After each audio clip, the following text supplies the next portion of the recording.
All right, girls, it's 3, so we'll start now. So first, let me begin by introducing Debjyoti. So Debjyoti is one of my oldest friends, and he is a former engineer actually. And I would rather describe him as an engineer who couldn't resist the allure of the arts. And he is currently a researcher at the Department of Theatre and Performance Studies, which is an institution within the School of Arts and Aesthetics at JNU, or Jawaharlal Nehru University. So, and as you know, his lecture today, his talk, is on the topic "What's modern about modern theatre? Thinking through Beckett."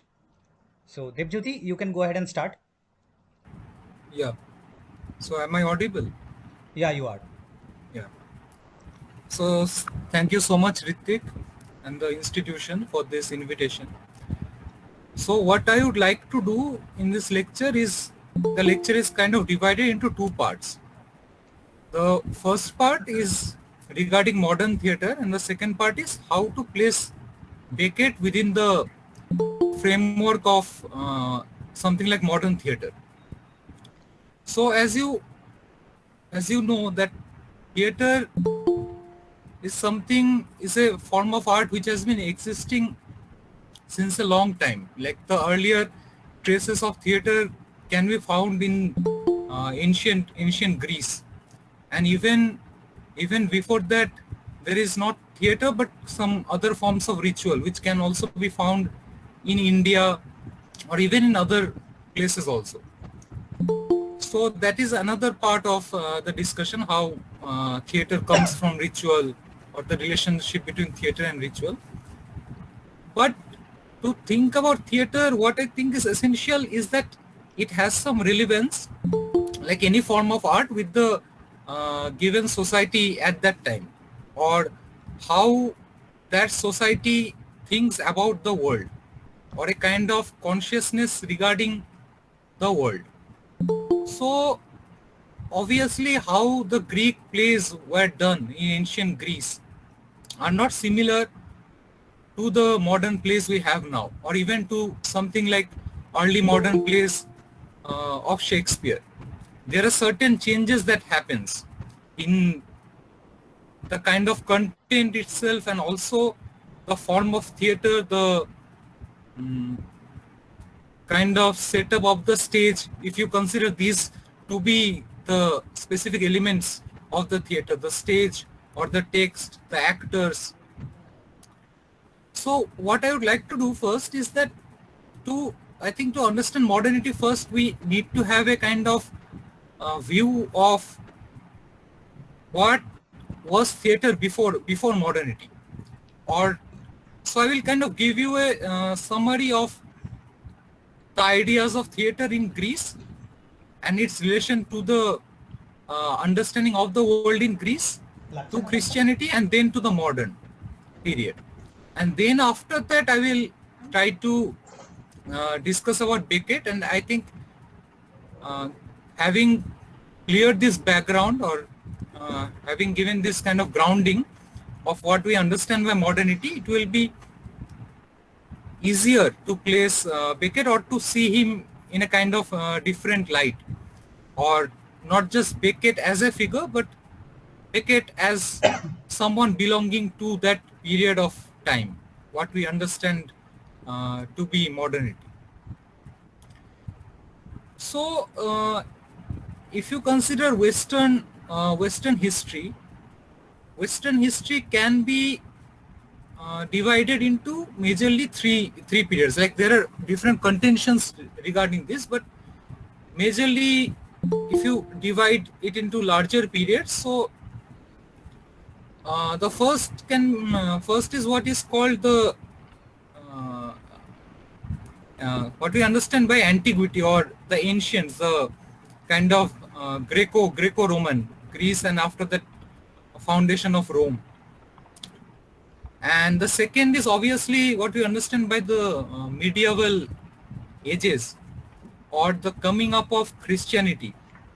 And third is the modern period, in which the traces of which can be found not just from 19th century, the classification that is usually done, but even from the Renaissance. So there is this kind of debate regarding the Renaissance, or to call Renaissance as something like early modern.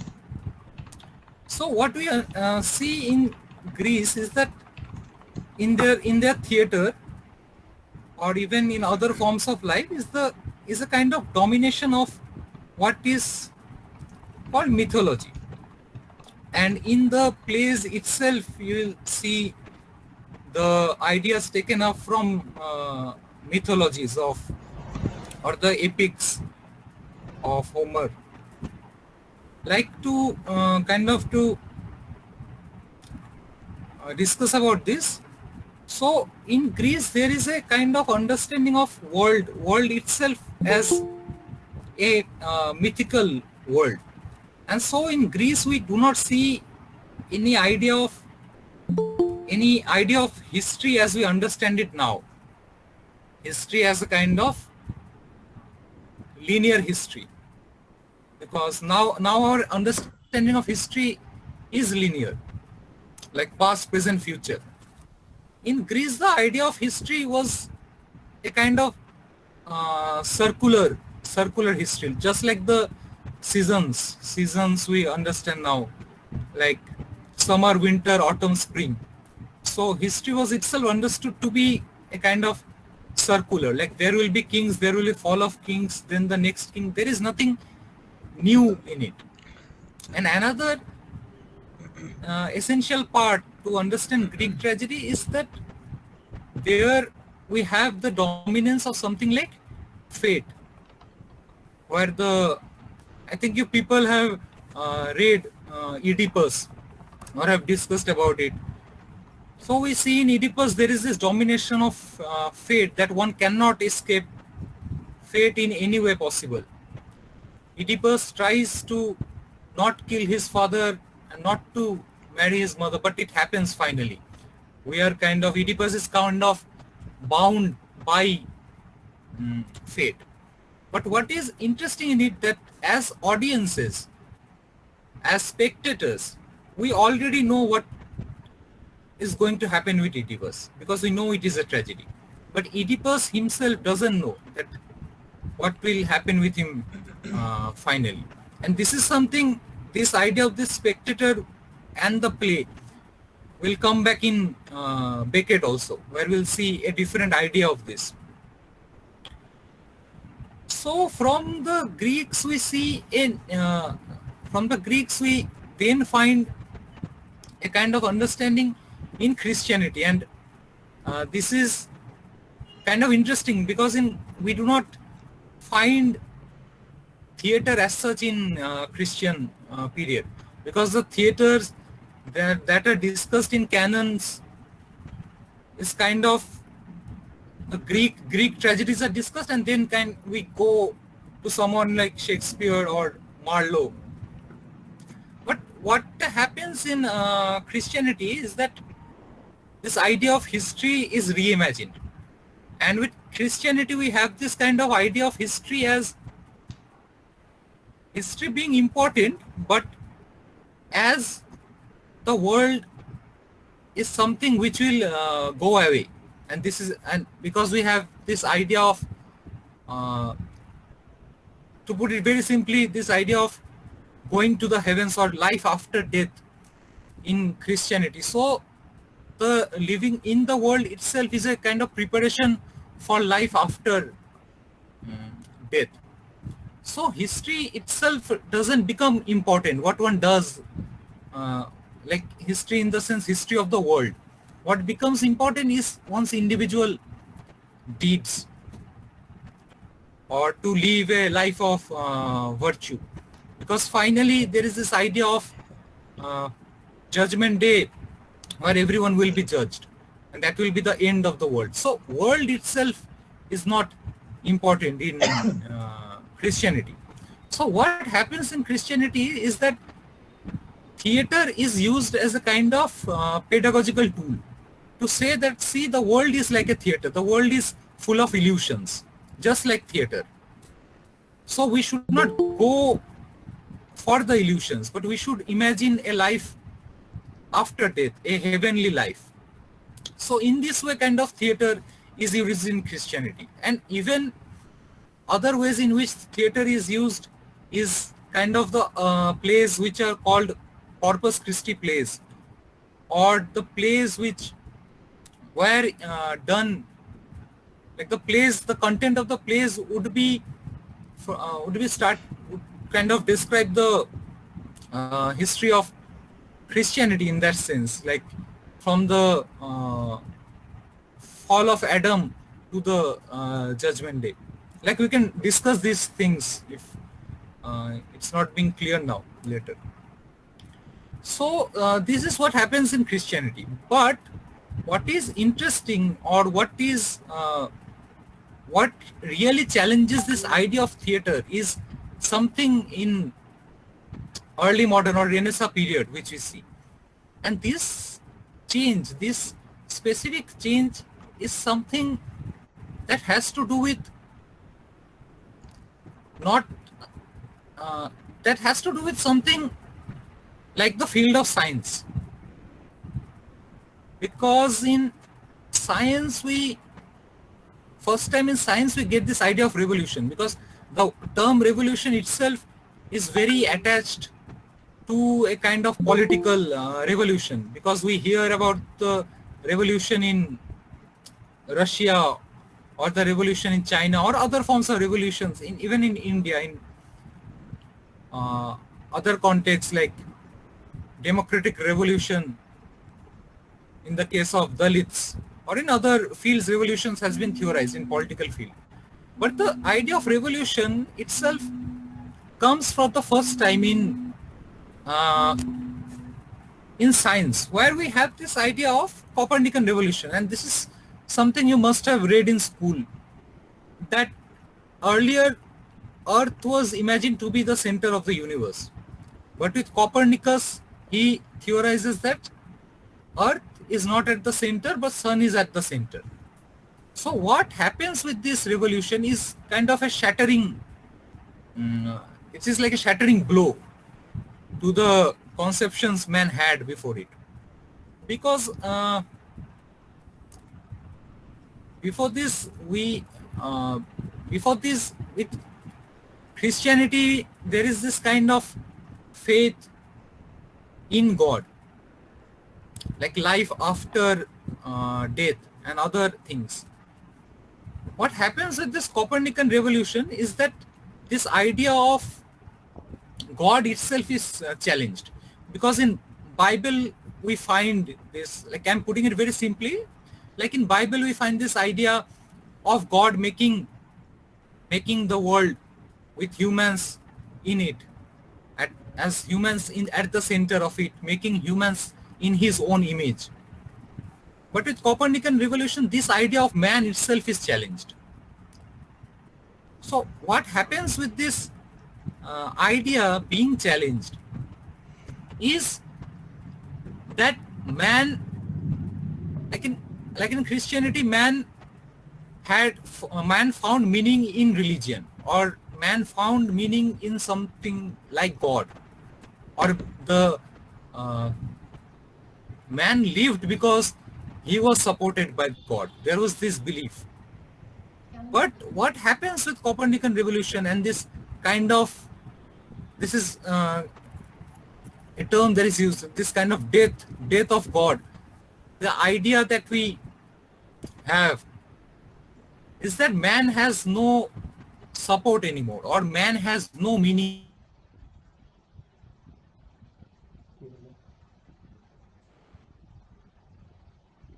God, he is not supported by religion. So from this period in Renaissance, we find something like this idea of, which is kind of a debatable idea of secularization of the world. And this secularization of the world is something which is specifically modern. So what happens in secularization of the world is that man kind of gets absolute freedom. Absolute freedom in the sense that first man's freedom was bound to the will of God. Like one is free, but finally it's the word of God. But with uh, modernity, man is absolutely left on his own, and this is something which becomes important for these modern theater practitioners or playwrights. That man has kind of nowhere to go. No man has no support, and this is something which the traces of which can be found in Shakespeare also, because Shakespeare, because you people have must have read Shakespeare, so I'm kind of giving this example. So what happens in Shakespeare is that there is both this kind of mixture of a kind of, because, and this is because Shakespeare is also placed in between this transition from the medieval world to the modern world. In Shakespeare, we have kind of this idea where there are also theological traces, but also what becomes important in Shakespeare is the use of history. Like history becomes a kind of dominant force in Shakespeare, and in Shakespeare we also find this historical plays. But this idea of history is not just limited to the historical plays, but also we see this idea of history even in other tragedies, because finally the king is not the absolute figure. The king cannot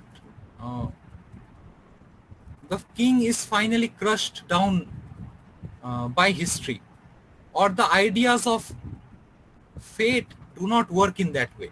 So in that sense, Shakespearean plays are very different from Greek plays, because this idea of fate goes away. One is not bound by fate, but one is kind of bound by history. Whatever one does, history crushes him.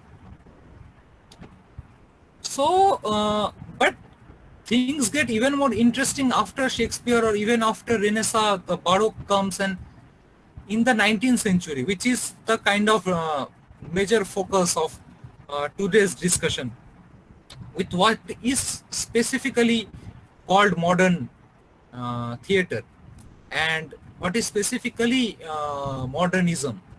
And in theater, we see the one of the most important figures of this is Ibsen.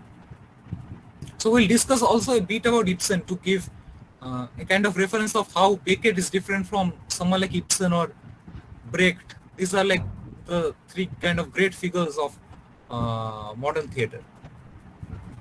So what we have specifically in modern theater is to like recapitulate the ideas which we had discussed about the elements of theater, is that the stage design itself changes. So because the closed theater, like the imagination of theater that we have now, and the theater spaces in which people go, is this closed space of theater with a stage in one corner and the seating arrangement on the other. This kind of stage is itself a modern invention, which has influences from the Greeks, because in Christianity, theater didn't happen in closed spaces. Theater used to happen outside, that kind of theater which taught people about Christianity.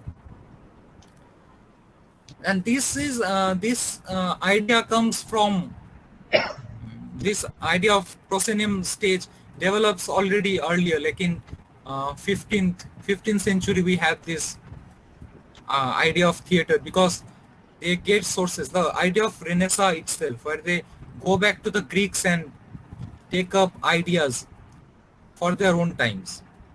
So we have a new idea of modern stage, and this stage, the specificity of this stage is that this stage is in essence empty. Empty in a way because, and this is very important for Beckett also, because in Waiting for Godot also we see there is nothing much in the theater stage, but very minimal things are used. And another thing to to discuss specifically a change in modern theater is this idea of actor, because we already had playwrights before. Like in Christian period, it's very difficult to trace the playwrights, but in but in Greece we know that Sophocles wrote Oedipus, or we know other great playwrights, or someone like Aristophanes who wrote great comedies. But we do not know any actors. We do not know who were the actors in Greek theater. Because in Greek theater, the actors would majorly be slaves who would perform, and the specificity of the Greek theater is that they used to wear masks. Like one would never know who was the person who played the role of Oedipus, or who is the person who played the role of Antigone. People used to wear masks, and the mask would become the character itself. And this is very interesting, because in Greece we have this word for mask. It's called prosopon. So prosopon in Greek means both the mask and the face. So one can think that the mask becomes the face, the mask becomes the character. The actor doesn't become the character, but the mask becomes the character. But in modernity, we specifically know that who are the actors who are performing. Like even when we see films, even when we see films, we know who is the actor, and we wait for the actor's next films. Even if we don't go by the director's name, we might wait that what will be the next film of that actor. So this idea of actor is a modern idea. There was no idea of actor before modernity. Another crucial change, if we notice in modern theater, is this relationship of theater with the outside world. Because this relationship of theater with something like the state, or a kind of political state, or the relationship of theater to something like religion. Because in Greek theater, we already see that the state, the Greek state, or what is called in Greek something like polis, the city state, the Greek state has a specific relation with theater. Because all the citizens in Greece, and the citizen is very interesting because we have this idea of democracy, because democracy is something we are discussing very much now in the present situation. But democracy is something we have from the Greeks, the idea of democracy. So just to give a brief kind of background of this, in Greece we see that the citizens would be equal. And who are the citizens? The citizen would be the men of the city. So both the women, the slaves, and the foreigners were excluded from being citizens. So what the citizens used to do, citizens used to pay a specific amount of tax for the theater, a specific amount which is also called dole, kind of dole tax, the person he used to pay. So there was this direct involvement of the citizens with the form of art, or with theater at that time. In Christianity, we see the specific role theology had to do with theater, even in banning theater, because this is a kind of very difficult and long debate Christianity had with theater, which we also discussed a bit. That Christianity dominated theater, or banned theater, or even theater which was done at that time had to have Christian themes. But in modernity, we see that there is no direct relation between theater and the state, or the relationship of theater with religion. So, like, there are examples of state-funded theater, but what I want to actually like say is that theater gets a kind of its own autonomy. Theater becomes theater for itself.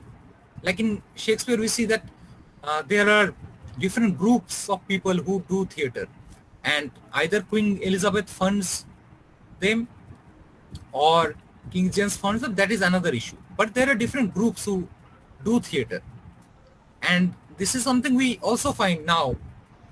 Now we have different theater groups, or even in Beckett's time.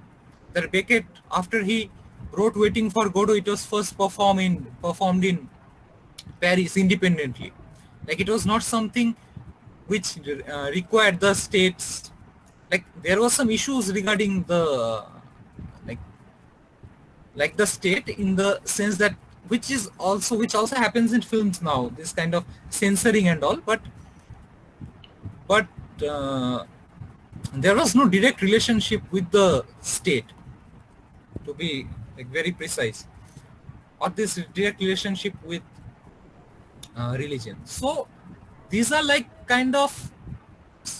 these are like some of the specific changes I want to kind of point out, but which we have in modernity. Firstly, this kind of change in the idea of the stage, which I was talking, this idea of an empty stage, a stage with not much decorations or given scenography, etc. Second, this idea of the actor becoming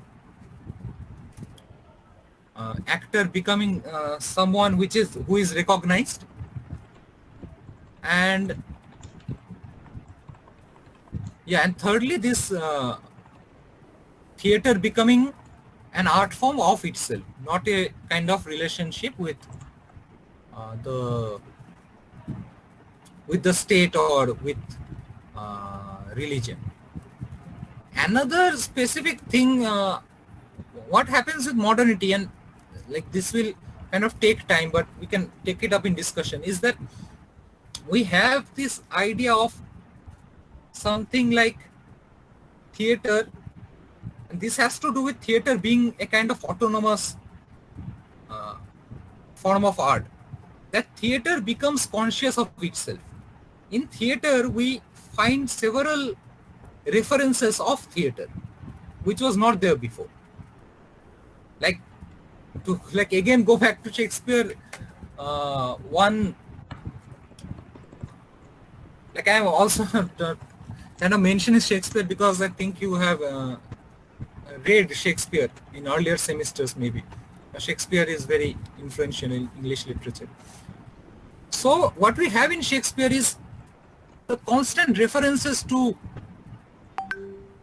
theaters, constant reference to play, constant references to the world being like a theater. Like in As You Like It, we see Jacques saying, all the world's a stage.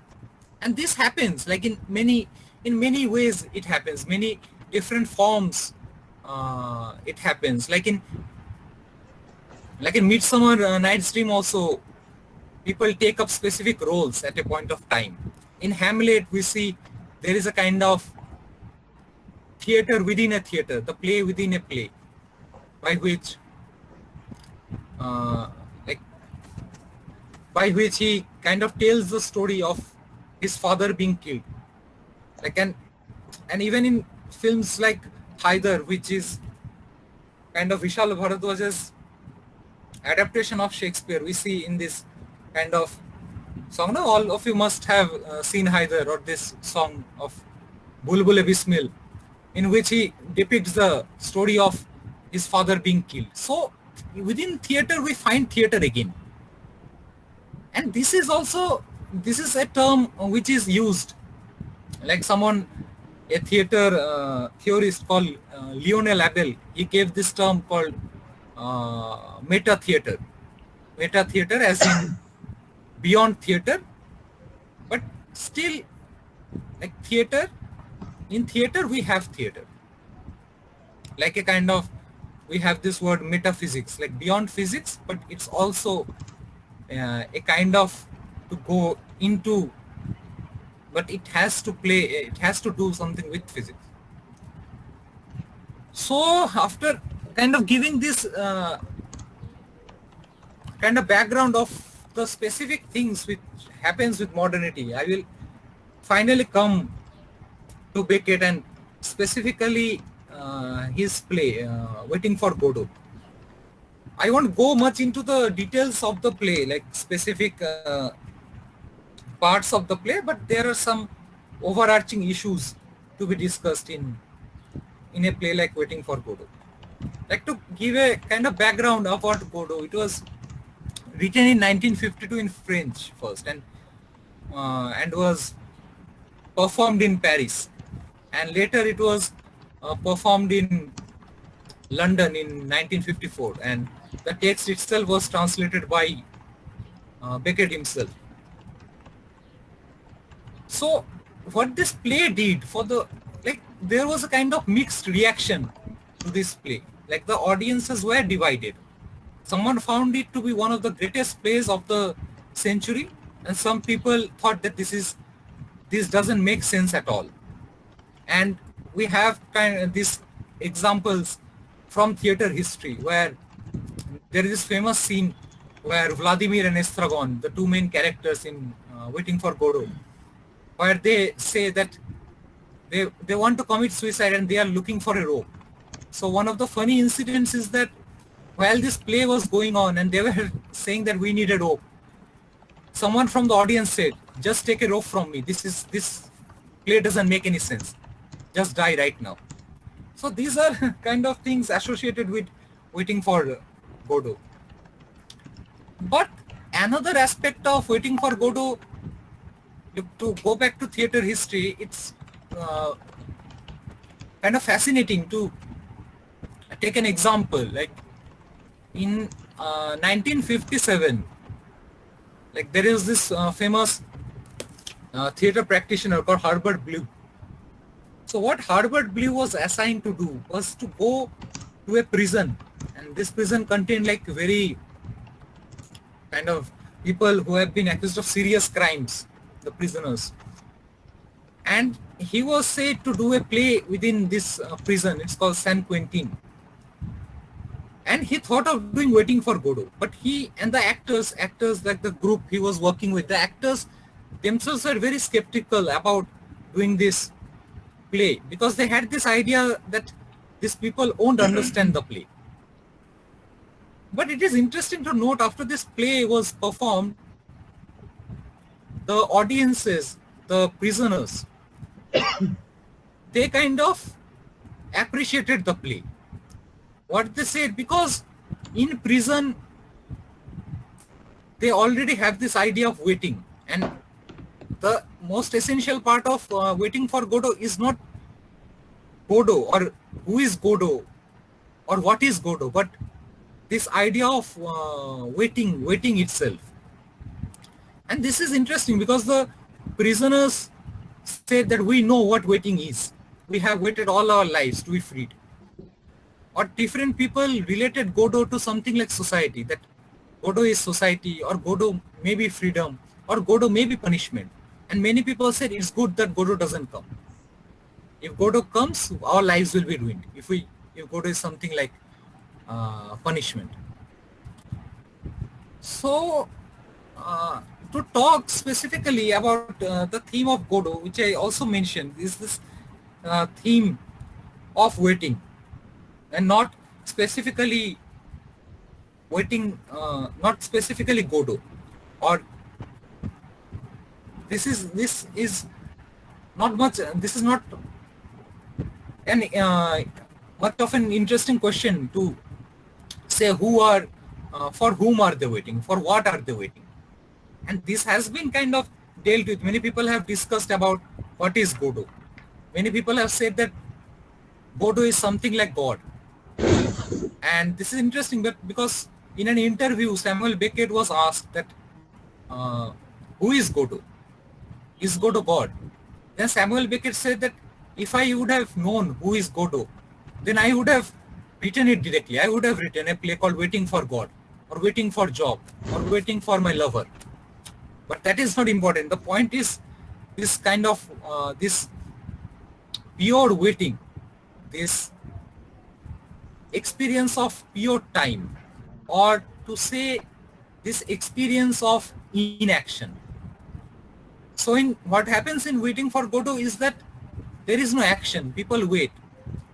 Vladimir and Estragon, they are waiting, and in between Lucky and Pozo comes, they have some, they talk a bit and then they go away, then they come back again. So what happens in Godot is that this kind of inaction happens twice, in that sense, in the two acts, or even in the act 1 and act 2, they end in the same way. Like they say, Vladimir says that we must leave, but that what should we do? We can leave, but they keep standing there. So this is kind of the essential thing about Waiting for Godot, and this can be said in the most famous line from Waiting for Godot, that nothing happens, nobody comes, nobody goes. It's awful. So this inaction is essential part of it, and this is quite different from the idea Aristotle had written in his Poetics about this idea of dramatic action, which would lead on to something like catharsis in the plays. And this idea, Aristotle's idea, was followed in plays before modernity. But but Beckett works on something like inaction, where nothing happens. And it's also interesting to note that Vladimir and Estragon, they are kind of condemned to live this life. And here we go back to this question of, is God a God?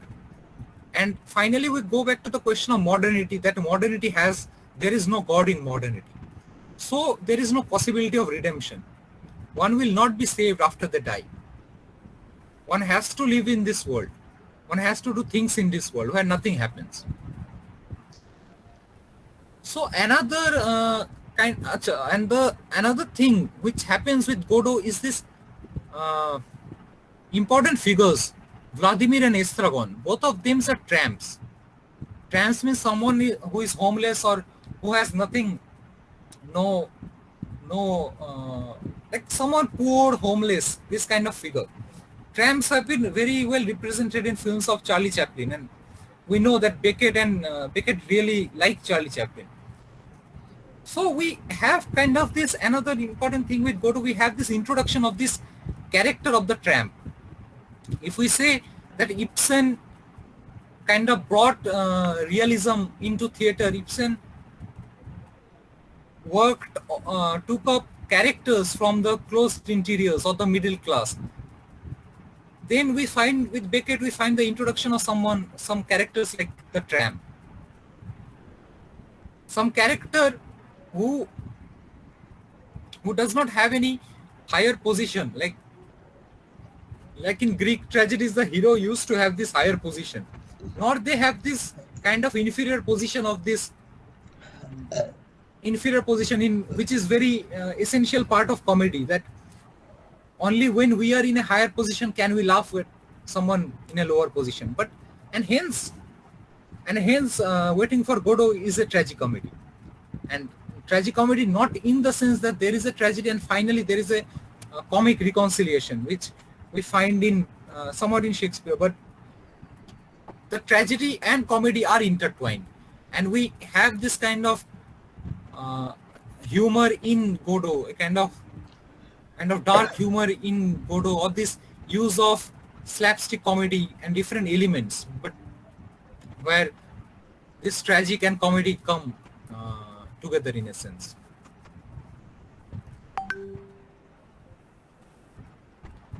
Yeah, so, and the last thing I want to talk, and this is essential because of this categorization of absurd theater, because the term Waiting for Godot has been often classified as something like absurd theater, and the person who has done this is Martin Esslin, obviously, because he is the one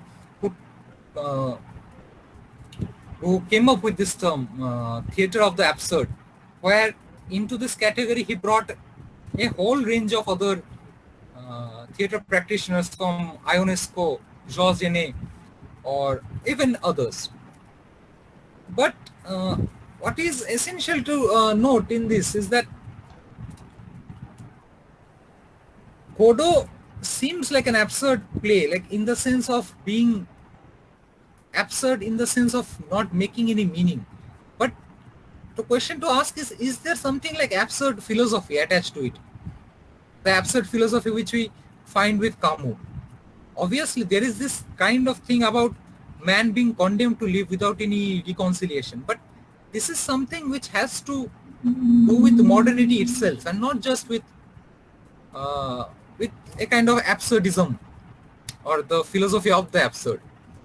But what is interesting in Aislinn is that while he marks the contemporary directors, and he was contemporary of Beckett and also Ionesco and others, he marks the contemporary period as being the period of the theater of the absurd. But he also goes back to trace absurd in other places, like to trace absurd in different comic forms of art, to trace absurd in other contemporary playwrights who were there during the early modern period. So this kind of becomes like a problem. Like when you classify a period as being theater of absurd, then you go back and say that the period, classify a period as theater of absurd and say that this period has something specific to do with absurd philosophy. But then you go back to an earlier place and say that, okay, here is also elements of absurdism. There is also elements of absurdism, which I think rather than absurd, this category, what becomes essential is to think of Waiting for Godot as specifically a modern play, as something which has to do with modernity and the specific issues we raised about modernity, about theater in modernity, like the use of sets with minimal props, or this kind of autonomy of arts becoming separated from other things, arts becoming a totality in itself, and also some minor issues of theater being conscious of itself, or theater talking about theater, because in Waiting for Godot also we find a place like in a part we find that Vladimir and Estragon plays the role of Lucky and Pozo, or they refer to other forms of theater. So in a theater where two characters play the role of other two characters, this is kind of this is a specifically modern thing. So in that sense, rather than this category of absurdism or theater of absurd, I think specifically we should say that Beckett is a modernist playwright, and all of his works are great works of modern theater. So I think I'll end here. Okay, so thank you so much, Devjyoti. It was a really insightful talk, I must tell you. Students, if you have any questions, now would be the right time to ask.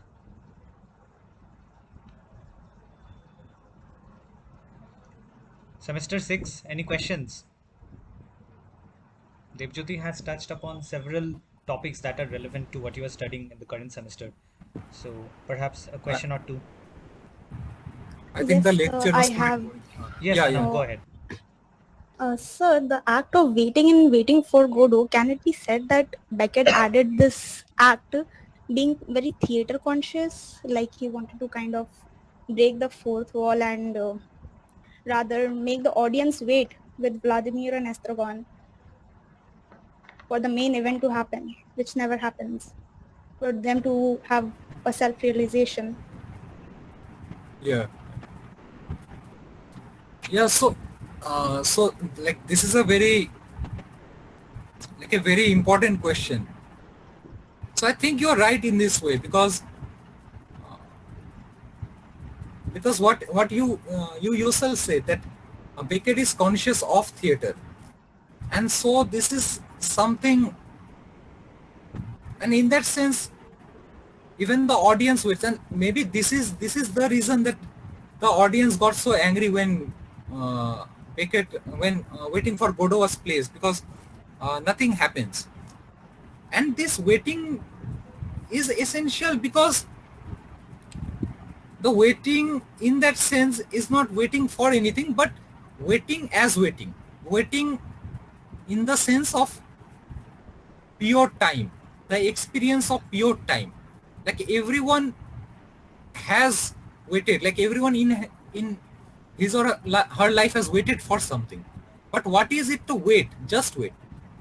Wait for nothing in that sense, or wait for, yeah, to say wait for nothing, yeah, or in which nothing happens, which does not give you any, because in Waiting for Godot also we see, the boy comes and said, yeah, Godot will come, Godot will come. There is a kind of hope, but is it really a hope, or are the characters and along with the spectators part of the waiting itself, and not of the, not hopeful of something like that? And this we see in because the characters Vladimir and Estragon, they are like one of the characters, and both of the characters are quite different from each other, and in which one character says that he won't come, then we say the other says no, he will come, and we have to wait for him. So the waiting becomes an important part of it. So Devjyoti, just to add to this, maybe if I may just counterintuitively ask, so waiting Yeah. becomes a kind of journey in itself, right? Yeah, in that sense, So yeah. waiting is a journey. It's not just empty waiting. Waiting as an act. Yeah, in that sense, the kind of waiting or that inaction is the action which drives the play. Right, right. That is something which drives the play in that sense. Yeah. Yeah. So girls, do you have any other questions? Sir, Yes, go ahead. sir, in this case, we can also say that the absence of hope, because at the end of the day, Godot actually doesn't come. So over here, nihilism is also present. Yeah.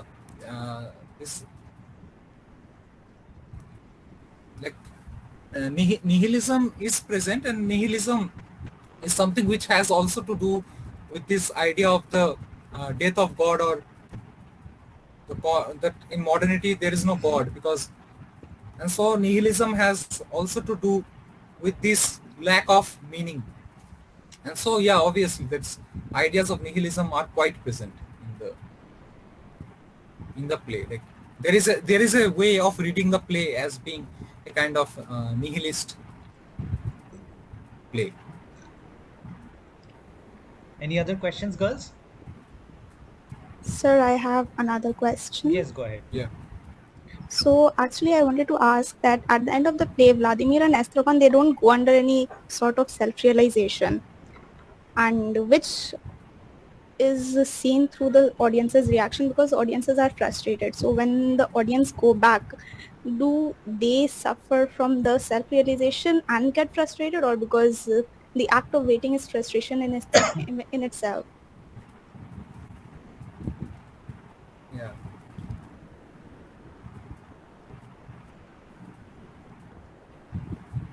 No, the thing about waiting for Godot is that it's, and with Beckett, it's like very difficult to say because we in that sense do not know what the spectators will feel. But what we can ask maybe is that, is this something the playwright wanted through the play? Because the spectator is a kind of heterogeneous mass also in that sense, very difficult to trace. But we might ask the question, is this something Beckett wanted the spectator to feel? Did Beckett want the spectator to feel frustrated about it? Which I'm not quite sure about it, because in in Beckett's plays or in Beckett's ideas, I don't think he has this kind of direct relationship with the spectator in the sense Brecht had. Because for Brecht, like to take the example of Brecht clearly had this didactic schema in mind. Like, and for him, theater would be in the service of something like communist politics. He wanted the audience to react in a certain way, so that they go for to like in Brecht's schema. What is interesting that he through the theater he made people realize that there is life outside theater. There is something else, and this became the didactic mechanism.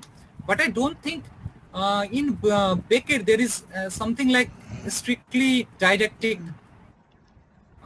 mechanism, or there is something specific which Beckett actually wanted from the audience. And in various interviews of Beckett, we also see that he gives art the place of the artist, in the sense that art should have a kind of totality, or the artist must say through art what he feels like, whether the spectator understands it or not. So I think if we see Beckett in relation to Brecht, this relation between spectator and the playwright becomes important to look at. Yeah. Yeah. Thank you, sir. Yes. Girls, any other questions?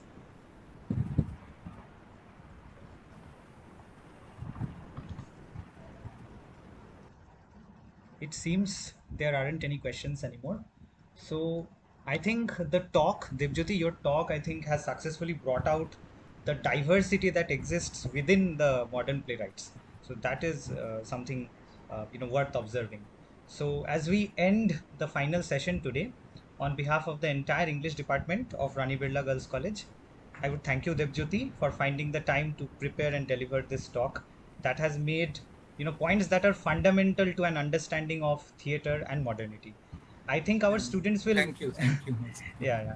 I think our students will benefit from the differences you have so aptly shown between ancient theater, the Christian theater, and the modern theater, where the actor becomes recognized, the stage becomes minimalistic, and the play becomes self-aware. Introducing the meta theater that you mentioned. So thank you very much, Debjyoti. And for students, our special lecture series ends here. Thank you all for attending. I hope you learned from these wonderful talks that surely opened up so many perspectives. There is a lot for you to pursue, and specifically for sixth semester students, I hope today's lectures have made you aware of many more disciplines that are related to literature, right? Disciplines that you may be interested in. For example, women's studies, which is the department Sritama is from. Theater studies, the department Devjyoti is from. And there are other departments such as performance studies, cultural studies. So one of the purposes of today's series was also to make you aware of the diversity that exists within the studies of literature. So hopefully you are now aware of it a little more than you were previously. So that said, I'm going to end this session and today's lecture series. So thank you all. Thank you, Debjyoti. Thank you to all the students who participated. And most of all, thanks to all my colleagues who have supported this initiative. So yes, that's it. Thanks a lot. Thank you, sir. Thank you, sir.